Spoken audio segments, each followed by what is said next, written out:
Hello and namaskar everyone. This is Jagdish Chandra Jangir, your JJ sir, and today we are going to discuss about 21st of the May's current affairs. और दोस्तों आज current affairs के चर्चा के विषय में है India और चाइना के कंजम्पशन पैटर्न्स, भारतीय प्रतिस्पर्धा आयोग और एक बहुत ही यूनिक सा पेड़ बाओबुआ ट्री। इसके अलावा डब्ल्यूएचओ की जीवाणु रोगजनक प्राथमिकता सूची की भी हम बहुत अच्छे से समीक्षा करने वाले हैं। इस क्लास की समरी सारांश पीडीएफ आप इस टेलीग्राम हैंडल से डाउनलोड कर पाएंगे दोस्तों, जगदीश चांगेड़ सर पीडब्ल्यू। आप इस बारकोड को स्कैन करके भी उसे ज्वाइन कर पाएंगे। 2 जून को होने वाला है आपका all India open prelims mock test for the GS and CSAT. Don't miss it, it will be available online and offline both. Offline centres के लिए आप इन निम्नलिखित सेंटर्स में से कहीं भी जाकर के रजिस्टर कर पाएंगे और ऑनलाइन के लिए भी आप फ्री रजिस्ट्रेशन लिंक वीडियो के डिस्क्रिप्शन में दे रखा है, वहां से अप्लाई कर सकते हैं दोस्तों। It will B free. Moving forward with the first news of today's newspaper analysis session, India और चाइना की खपत तुलना। खपत मतलब कंजम्पशन की बात की जा रही है। भाई देखो, एक कंट्री है ना, भारत, ये है नंबर 1।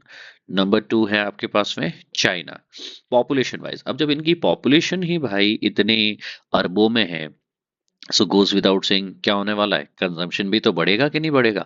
लोग होगी, जनसंख्या होंगे, क्या उनको वस्तुओं और सेवाओं की आवश्यकता होगी, गुड्स एंड सर्विसेज की आवश्यकता होगी। और वही चीज बताई जा रही है कि भारत एक इन्वेस्टमेंट डेस्टिनेशन बनने जा रहा है, क्योंकि भारत की जनसंख्या बढ़ चुकी है। अब बढ़ी हुई जनसंख्या की आवश्यकताओं की आपूर्ति करने के लिए कहीं न कहीं वस्तुओं का निर्माण होना होगा, कुछ सेवाओं का यहाँ पे जो है उपलब्धता होनी होगी, और वो गुड्स और सर्विसेज को अवेल करने के लिए it will be highly instrumental के इंडिया और चाइना दोनों के बीच का एक कंपेरेटिव पर्सपेक्टिव आपको जानने को मिले। देखो, अभी एलन मस्क इंडिया आने वाला था ना, कैंसिल किया उसने ट्रिप। दूसरे ही हफ्ते वो चाइना निकल के कुछ इंडस्ट्रियल पॉलिसीज में वहां पे जाकर के कुछ डील करके आया। अब इस आर्टिकल के माध्यम से जो हमारे राइटर्स है इकोनॉमिकली क्या कहने की कोशिश करते हैं, देखो ये इतना अच्छा स्टैटिस्टिक्स और ये बार और ये चार्ट ग्राफ पाई ग्राफ अगर दे रखा है, क्या मतलब इन सब चीजों का। याद रखना, एग्जाम में ये सब तुम नहीं बना पाओगे। एग्जाम में डायरेक्टली इनडायरेक्टली भी नहीं पूछा जाएगा। जो तुम्हें पूछना है, तुम्हारा ज्ञान संवर्धन वैल्यू एडिशन तुम्हें स्वयं करना है। मुख्य परीक्षा में तर्क को कहीं न कहीं पेश करना आना चाहिए। तो कैसे कर पाएंगे? सबसे पहली चीज तो है कि अगर भारत और चीन के इस बढ़ी हुई आबादी के अंदर जो खपत है, जो कंजम्पशन है, उसे कंपेयर करना है दोस्तों आपको। सो आप किस तरह से कर पाएंगे, how will you be able to do so. देखिए, भारत और चीन की खपत तुलना को अगर देखा जाए आपके पास में, तो अब चीन को तो हम पीछे छोड़ ही चुके हैं। इंडिया जो है वो बहुत ही मोस्ट पॉपुलस कंट्री हो चुकी है दुनिया के अंतर्गत, ठीक है ना। चीन जो है अभी नंबर 2 के ऊपर है दोस्तों। अगर हम उपभोक्ता के आधार पे देखें आपके पास में, तो प्रतिदिन लगभग $12 से अधिक जो है हम पब्लिक आपके पास में पीपीपी रेशियो के आधार पे देखा जाए, तो यहाँ पे कंजम्पशन पैटर्न्स देखने को मिल सकते हैं। सो $12 का डेली का ऑलमोस्ट क्या होता है आपके पास में, कंजम्पशन हो सकता है। और ये दोनों सेगमेंट में हो सकता है, गुड्स में भी और सर्विसेज में भी हो सकता है। यही नहीं, अगर एक्सपेंडिचर की बात की जाए आपके पास में, जैसे आपके डोमेस्टिक हैं, कई सारे गैर लाभकारी संस्थाएं हैं, है ना, उनके द्वारा जो वस्तुएं और सेवाओं का कुल उपभोग व्यय जो है वह यहाँ पे PFCE निजी अंतिम उपभोग व्यय के रूप में मापा जाता है। उसके अनुसार अगर देखा जाए आपके पास में, तो भारत में ज्यादा लोग किसके ऊपर खर्च करते हैं।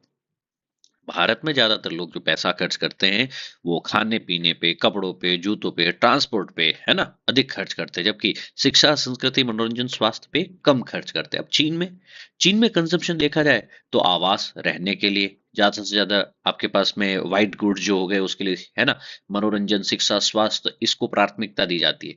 जब आपके पास में यहाँ पे अधिक खर्च होगा, तो दूसरी चीजें जैसे भोजन है, पेय पदार्थ, कपड़े, जूते, परिवहन इत्यादि पे कम पैसा खर्च किया जाता है। सो एक पैटर्न आपको यहां से भी उठा लेना है कि भाई भारत है ना, खाने पीने की चीजों पे, कपड़ों पे, जूतों पे, ट्रांसपोर्ट पे ज्यादा पैसा खर्च करता है। चीन इसका ठीक उल्टा, शिक्षा, स्वास्थ्य, मनोरंजन के ऊपर, वाइट गुड्स के ऊपर और हाउसिंग पे ज्यादा खर्च करता है। ठीक है। एक और कंपैरिजन जो है जनसांख्यिकीय रुझान के अनुसार अगर मैं दूं आपके पास में, तो लास्ट ईयर 2023 में ही भारत जो है वो चीन को पीछे छोड़ चुका है। दृष्टिकोण है आपका यहाँ पे पॉपुलेशन का। बढ़ती जनसंख्या अगर हम देखें तो अगले 30-35 सालों में 2060 के आसपास में तो हम मैक्सिमम लेवल पे पहुंच जाएंगे। मैक्सिमम मतलब क्या हो गया आपके पास में कि इंडिया की जो पॉपुलेशन ग्रोथ रेट है वो ज्यादा हो जाएगी। अब चीन पीछे कैसे चला गया सर? चीन के पीछे के जाने का रीजन है वहां की बर्थ रेट, जन्म दर में गिरावट आना, और कहीं न कहीं जनसंख्या जो है उसमें नकारात्मक वृद्धि देखने को देख मिलती है आपके पास में।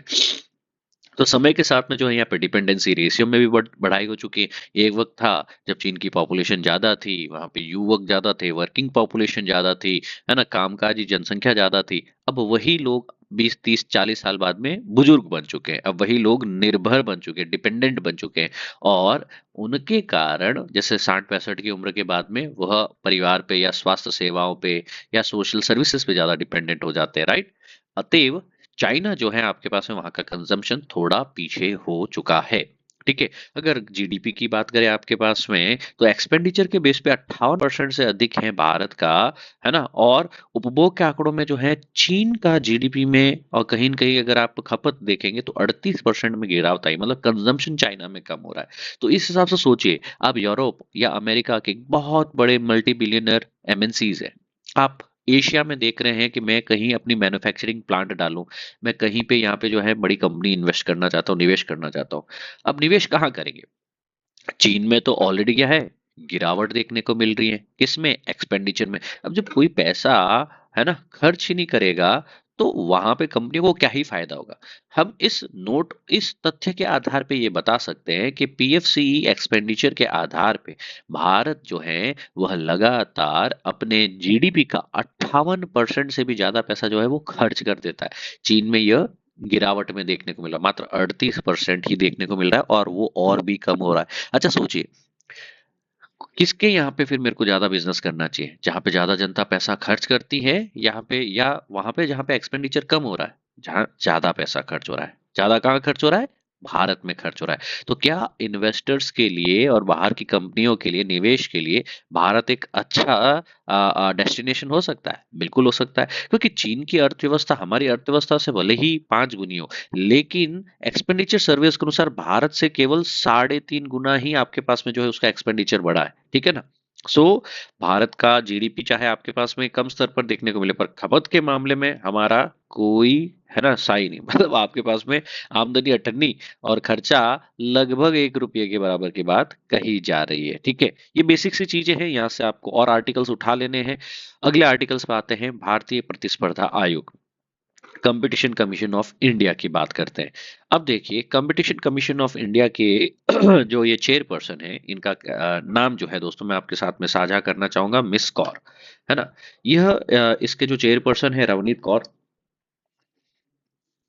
और रवनीत कौर क्या कहते हैं? रवनीत कौर कहते हैं कि देखिए, जैसे नई दुनिया नए नियम लेके आ रही है, नई तकनीक लेके आ रही है ना, वैसे वैसे कंपटीशन कमीशन ऑफ इंडिया जो नियामक है, जो रेगुलेटर है, वो नए एनालिटिकल टूल्स लाना चाह रहा है, और संभवतः वो कह रहा है कि एक हम नए रेगुलेटरी फ्रेमवर्क की बात करने वाले। और यह रेगुलेटरी फ्रेमवर्क जो होगा दोस्तों आपके पास में बहुत ही महत्वपूर्ण रहने वाला है। Why it is going to be so important and vital?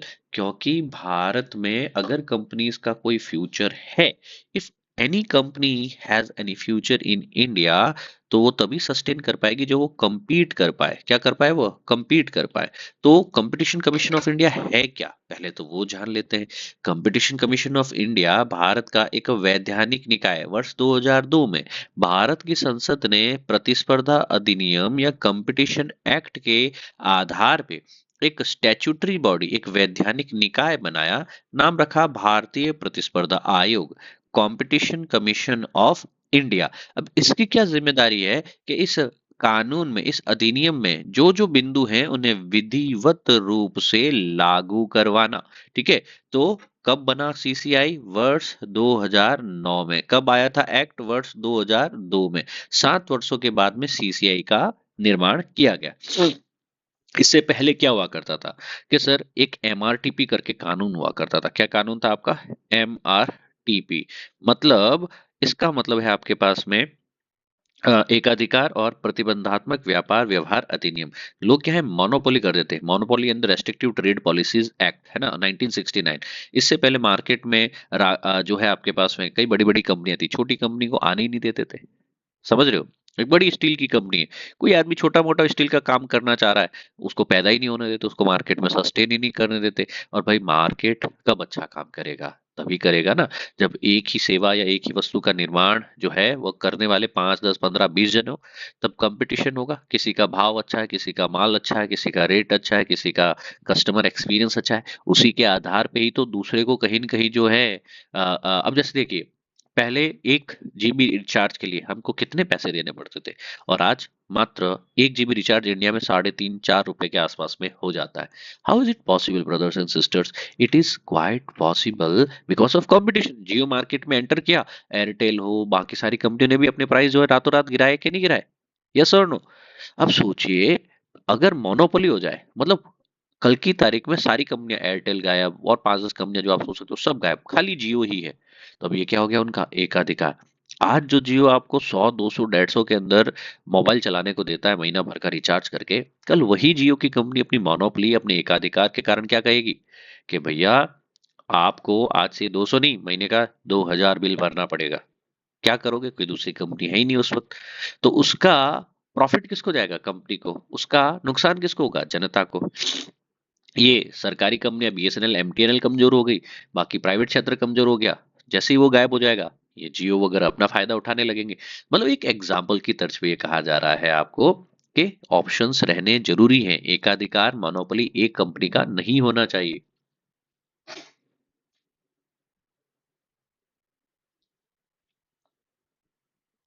I hope ये आपको समझ में आया हो। तो कंपटीशन कमीशन ऑफ इंडिया क्या काम करता है भैया? सबसे पहले मार्केट में फ्रीडम इंश्योर करता है, स्वतंत्र रूप से व्यापार हो पाए, है ना, कंपटीशन हो, आप अपना भाव बताओ, मैं मेरा भाव बताता हूँ, है ना, ध्यान से सुनिएगा। और सबसे बेहतर चीज जो कंज्यूमर्स हैं उनके हितों की रक्षा हो। इसके अलावा कोई कंपटीशन से रिलेटेड इशू है, उसमें यह राय, इश्यूज, ओपिनियन दे सकता है। और यहाँ पे कैपेसिटी बिल्डिंग की बात की, और कंपटीशन की जो है आगे वकालत करना, एडवोकेसी करना है। ठीक है? और कोई भी कंपटीशन के खिलाफ, प्रतिस्पर्धा के खिलाफ, प्रतिस्पर्धा को नष्ट करने वाली कोई भी ऐसी नीतियां हैं, नियमन है, पॉलिसीज हैं, उन्हें एलिमिनेट करना कंपटीशन कमीशन ऑफ इंडिया का कार्य है।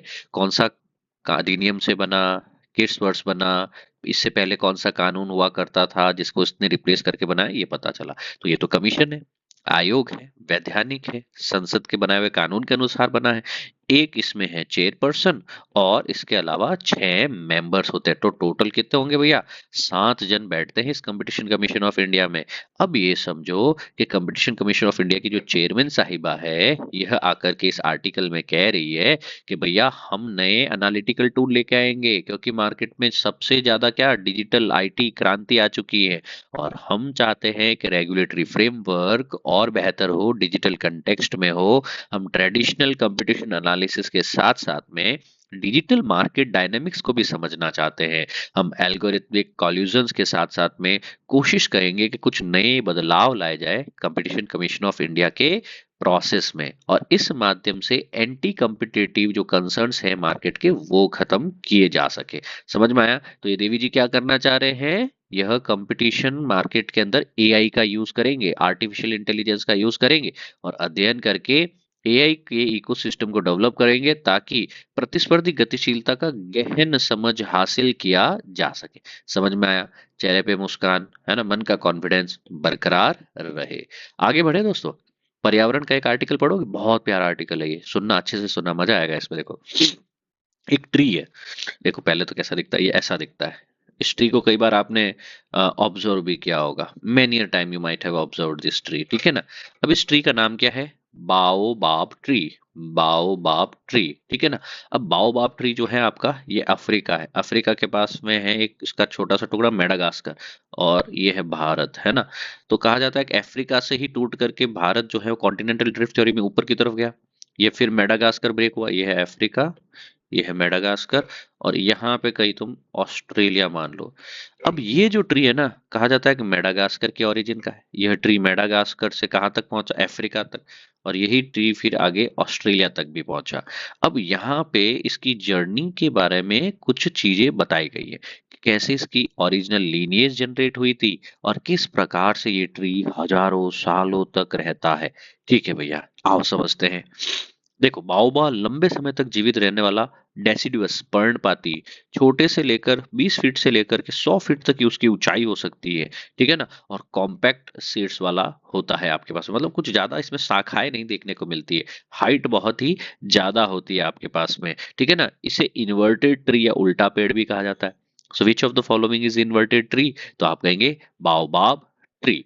अब याद रखना, जो प्रागैतिहासिक प्रजाति है आपके पास में, इसको प्री हिस्टोरिक स्पीसीज भी कहा जाता है, क्योंकि 200 मिलियन वर्ष पहले मानव जाति और महाद्वीपों के विभाजन दोनों से भी पहले की, मतलब जब ह्यूमंस इवॉल्व नहीं हुए थे, जब कॉन्टिनेंट जो थे आपके, चाहे अफ्रीका हो, चाहे मेडागास्कर हो, चाहे इंडिया हो, चाहे ऑस्ट्रेलिया हो, ये सब एक ही गोंडवाना लैंड के पार्ट थे। उस वक्त ये ट्री स्पीसीज जो है देखने को मिली थी। आज ये मेडागास्कर से आपके ऑस्ट्रेलिया और अफ्रीका तक भी फैला हुआ है। तो इसकी 9 अलग अलग प्रजातियां हैं, अफ्रीका, मेडागास्कर, ऑस्ट्रेलिया में यहाँ पे देखने को मिलती है, और मध्य प्रदेश के धार जिले में भी जो है यह देखने को मिलता है। तो भारत में बाओबाब ट्री देखने को मिलता है, बिल्कुल सर। तो मध्य प्रदेश में एकमात्र स्थान जहां बाओबाब ट्री देखने को मिलता है, तो ये इंडिया, अफ्रीका, मेडागास्कर और ऑस्ट्रेलिया, इन चारों जगहों पे देखने को मिलता है। और पता है आपको, यहाँ पे जो मध्य प्रदेश में देखने को मिलता है ना, लगभग 1000 इसके बाओबाब ट्रीज देखने को मिलते हैं। और कुछ बाओबाब ट्रीज जो जिम्बाब्वे, अफ्रीका में देखने को मिलते हैं, कहते हैं कि हजारों साल पुराने हैं भाई ये। है ना, जिम्बाब्वे की पाके के अंतर्गत 2400 साल से भी पुराने बाओबाब ट्रीज देखने को मिलते हैं। राइट। सो 2400 साल अपने आप में ही बहुत ही बड़ी बात है दोस्तों आपके पास में। और ये तने, तना जो है ना, इसका सबसे इंपॉर्टेंट चीज है कि तना जो है वह बेलनाकार होता है, बेलन के आकार का होता है दोस्तों, बॉटल के आकार का होता है। और इसके पेड़ का जो फल है वो गोल अंडाकार आकार का होता है, अत्यधिक पौष्टिक भी होता है आपके पास में, जीवन का वृक्ष भी कहा जाता है आपके पास में, क्योंकि ये अपने असाधारण जो है आपके पास में स्थिति में भी जो है बड़ी मात्रा में ताजा पानी जमा करके रखता है, ठीक है ना। सो यहाँ पे आपको यह कुछ चीजें जो हैं याद रखने योग्य हैं, और इन्हीं चीजों को आपको आगे भी क्या करना होगा, यू विल हैव टू, भाई कंटेंट टीम वालों कुछ तो ध्यान रख लिया करो, ठीक है। श्री कृष्ण। सो बड़ी मात्रा में यहाँ पे पानी जमा करके रखता है। यू कैन सी दैट ये एरिड एरिया है, सेमी एरिड एरिया है ना। यहाँ पे पानी ये जमा करके रखते हैं। बाओबाब पेड़ को सबसे शुष्क वर्षों में दौरान पौष्टिक फल पैदा करने की अनुमति भी दिया जाता है। तो जो शुष्क टाइम होता है, एरिड टाइम होता है, जहाँ पे बारिश नहीं हो रही हो, उस वक्त भी इसमें पानी देखने को मिलेगा, इसमें उस वक्त भी जो है पौष्टिक फल देखने को मिलेंगे। अब सोचिए, ऐसा एरिया पूरा का पूरा जो क्या है, शुष्क है, एरिड है ना, डेजर्ट या सेमी एरिड है ना, अर्ध शुष्क एरिया, वहां पानी मिल जाए, वहां पे खाने को आपको अच्छे फल मिल जाए, और क्या चाहिए। इसी कारण इस वृक्ष को जीवन वृक्ष भी कहा जाता है, लाइफ ट्री भी कहा जाता है। आगे बढ़े। अब जीवाणु रोगजनक प्राथमिकता सूची की बात करते हैं। भाई अपना संस्थान पता है सबको, WHO, वर्ल्ड हेल्थ ऑर्गेनाइजेशन, विश्व स्वास्थ्य संगठन, यूनाइटेड नेशन के साथ में काम करता है ये भाई। अब इन्होंने हाल ही में एक प्रायोरिटी लिस्ट यानी प्राथमिकता सूची जारी की, किसकी, पैथोजन की। पैथोजन क्या होता है, कोई बैक्टीरिया, वायरस, कोई भी फंगस, कोई भी ऐसा जीवाणु जो बीमारी पैदा कर सकता है। तो बैक्टीरिया की, मतलब जीवाणुओं की सूची यहाँ पे इन्होंने जारी की है, जो अपने आप में ही क्या हो सकते हैं, भविष्य में बड़ी वैश्विक घटना या फिर बड़ी वैश्विक बीमारी को जन्म दे सकते हैं आपके पास में, ठीक है ना। एंटी रेजिस्टेंट बैक्टीरियाज का भी ग्रुप हो सकता है आपके पास में। हाई एंड मीडियम कैटेगरीज में इसको जो प्रायोरिटाइज किया गया, आइए जानकारी लेते हैं। कुछ ज्यादा डरने की आवश्यकता नहीं है, टेक्निकल शब्द लग सकते हैं, पर मेरा प्रॉमिस है आपको, हमेशा से भी रहा है, कि ढंग से पढ़ोगे तो सारी चीजें याद होगी, ठीक है। चलो, इस क्लास में रटना मत, समझना सिर्फ। सुनो आप ध्यान से। WHO जो है, उन्होंने अपनी एक नई BPPL सूची जारी की, नवीनतम जीवाणु रोगजनक प्राथमिकता सूची। इसके अंतर्गत उन्होंने कहा कि कौन-कौन से महत्वपूर्ण प्राथमिकता वाले रोगजनक हैं या पैथोजेंस हैं, उनकी वैश्विक खतरों के रूप में उजागर कर सकता है कि भाई सपोज 1000 बैक्टीरियाज हैं जिससे बीमारियां फैल रही है पूरी दुनिया में, पर उसमें से कुछ स्पेसिफिक है, उसमें से कुछ स्पेसिफिक है आपके पास में, है ना, उसमें से कुछ स्पेसिफिक है जो महत्वपूर्ण हो सकते हैं, उनकी यहाँ बात की जा रही है। अब 2017 में डब्ल्यूएचओ ने जीवाणुरोधी के अनुसंधान और विकास में नया निवेश किया। मार्गदर्शन करने के लिए 2017 से ही यह लिस्ट बीपीपीएल का पहला विकास किया गया। उसमें 13 जीवाणु रोगजनकों की फिनोटाइप यहाँ पे किया गया, उसकी लिस्टिंग की गई थी दोस्तों। यहाँ पे बहु मानदंड निर्णय विश्लेषण किया गया और इसे 15 अलग अलग पद्धतियों के द्वारा जो है ये लिस्ट तैयार की जाती है। निर्णय लेने में कई साइंटिफिक मेथड्स हो सकते हैं आपके पास में और बहुत ही ट्रांसपेरेंटली यह निर्णय लिया जाता है दोस्तों। अब यहाँ पे चॉइस रोगजनकों को शुरुआत में अभी शामिल किया गया है इस सूची में। एंटीबायोटिक रेजिस्टेंस बैक्टीरिया जो है ना, इसमें इसकी 15 फैमिलीज हैं आपके पास में। और रिसर्च एंड डेवलपमेंट को जो है कहीं न कहीं जो पब्लिक हेल्थ इंटरवेंशंस है ना, उनको सूचित करने के लिए कि भाई इन चीजों का ध्यान रखो, क्योंकि ये बैक्टीरियाज भी जैसे हो सकते हैं कि इसको मीडियम ग्रुप में, हाई ग्रुप में, क्रिटिकल ग्रुप में रखा। क्रिटिकल मतलब क्या हुआ, ये सबसे खतरनाक है, जैसे एसिनोबैक्टर बॉमेनी, जैसे एंटेरो बैक्टरलीज, या फिर आपके पास में एंटेरो अगेन बैक्टरलीज, तो ये क्या है, रेजिस्टेंट हो जाती है। और जो मल्टी ड्रग रेजिस्टेंस है ना, ये बहुत ही खतरनाक बीमारियां पैदा कर सकते हैं। साल्मोनेला है आपके पास में, एंटेरोकोकस है, स्यूडोमोनास है, नॉन टाइफाइडल है आपके पास में, स्ट्रेप्टोकोकाई है, हीमोफिलस इन्फ्लुएंजा है, स्ट्रेप्टोकोकाई है, न्यूमोनाई है। दीज आर और वेरी वेरी इंपॉर्टेंट, ठीक है। तो इस तरीके से इसको सूचीबद्ध किया गया है। अब इस सूची को जारी करने का आपको टाइमिंग पता रहे, 2017 है। अभी इस सूची को बीपीपीएल कहा जा रहा है, ये पता रहे आपके पास में, ठीक है ना। तो बीपीपीएल एएमआर में अनुसंधान विकास निवेश को प्राथमिकता देने के लिए, ताकि इन बीमारियों के ऊपर ज्यादा से ज्यादा रिसर्च हो, दवाइयां डेवलप कर सके, निवेश इन्वेस्टमेंट इस एरिया में कर सके, ताकि भविष्य में कोई अगर बीमारी ये डेवलप हो किसी एरिया में, तो यहाँ पे समस्या वाली बात नहीं होनी चाहिए। That's it, nothing much to take from this. 2 तारीख को यहाँ पे जीएससी सेट का टेस्ट होने वाला है, ऑनलाइन ऑफलाइन आप जरूर सेंटर पे या ऑनलाइन जाकर के इसको अवेल कीजिएगा। इस टेलीग्राम चैनल को फॉलो कीजिए, Jagdish Jangid sir, PW. Thank you all. जय हिंद, सर्वदा शक्तिशाली, and god bless you all. And sorry for the audio quality once again. I will make sure कि आपकी क्लासेस जो है 23 तारीख के बाद से अनवरत लाइव चलती रहे। जय हिंद दोस्तों, गॉड ब्लेस यू ऑल।